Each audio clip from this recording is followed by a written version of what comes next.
What's up, edugamers? We're going to look at game-based learning, or GBL. We're going to look at the definition and some examples of GBL. So let's go.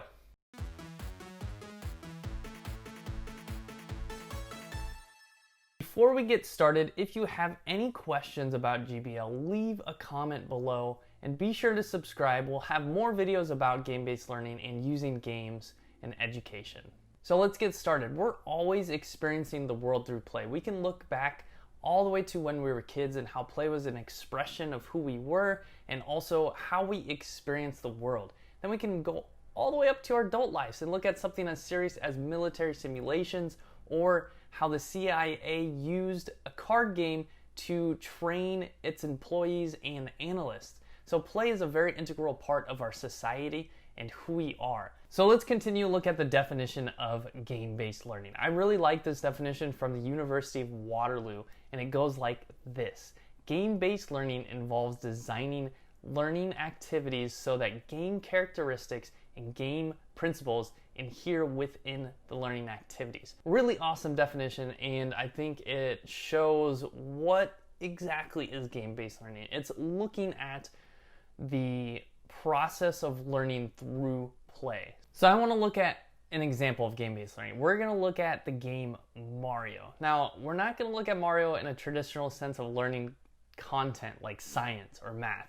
I mean, you could maybe teach some science or math principles through Mario, but I think there might be better games to do that.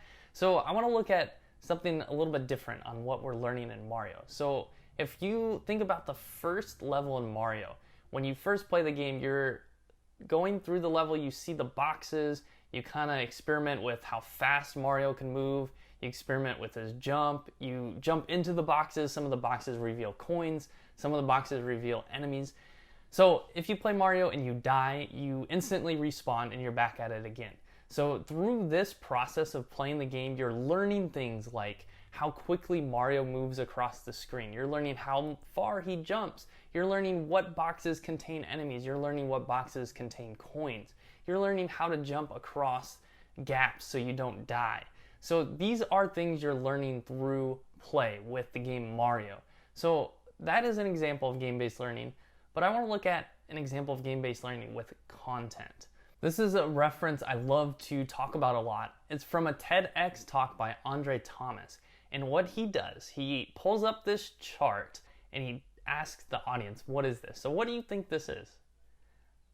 Maybe you know, maybe you don't. If you're familiar with this game, you probably know what it is right away. If you're not familiar, you probably have no idea and it looks very complicated. So what if I tell you that a lot of kids know this chart? They know it by heart. Does that give you another hint? So the chart is Pokemon. It's Pokemon's strengths and weaknesses and their elements. So kids have memorized this chart. I was one of those kids when I was younger. I knew all 150 Pokemon. I knew their strengths. I knew their weaknesses. So this is the process of game-based learning, but they're learning Pokemon. They're learning elements. So who's to say we can't teach them something like the periodic table of elements through play? So I think this is a very powerful message. And there are teachers already experimenting with games that can be used for teaching the periodic table of elements. I have one up on my shelf right there called Element Poker. Really awesome game with Jason Bodner where he looks at the different elements and creates a poker game out of it. So if you're interested in that game, I'll leave a link for that game below. This is an example of how we can use game-based learning to apply it to principles in our classes or concepts and theories in our classes.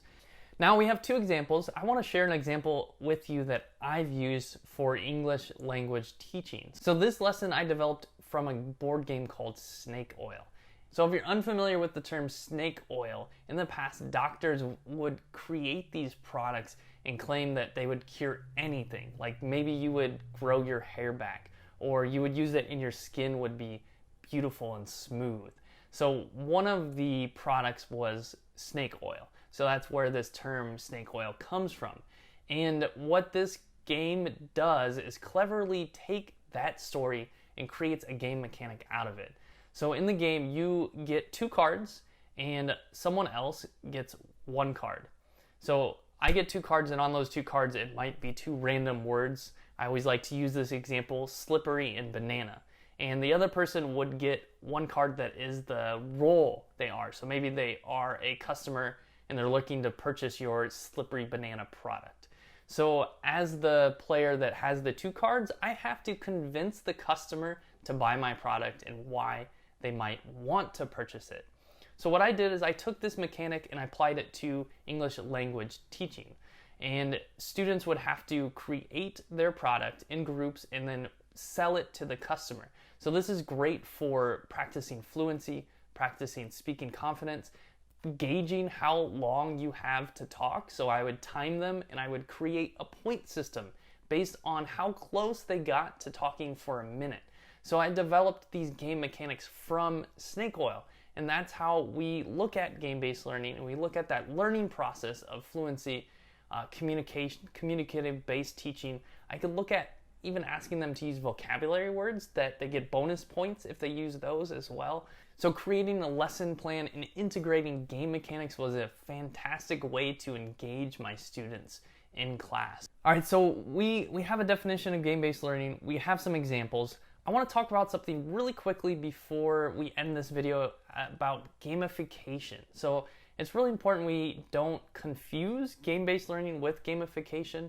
And why we need to know the difference is because we can better apply game-based learning or gamification when we know those 2 distinctions.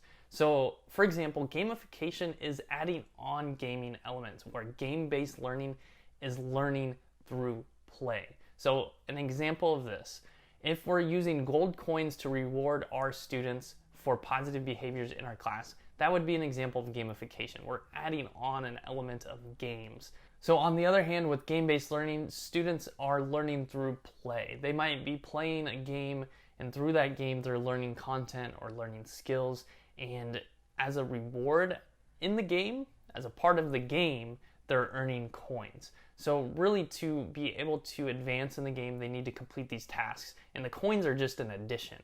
If you're interested in our game-based learning course where you take a previous lesson and transform it into a game-based learning lesson, there will be a link for more information below. Be sure to subscribe for our next video, 5 reasons why you want to use game-based learning.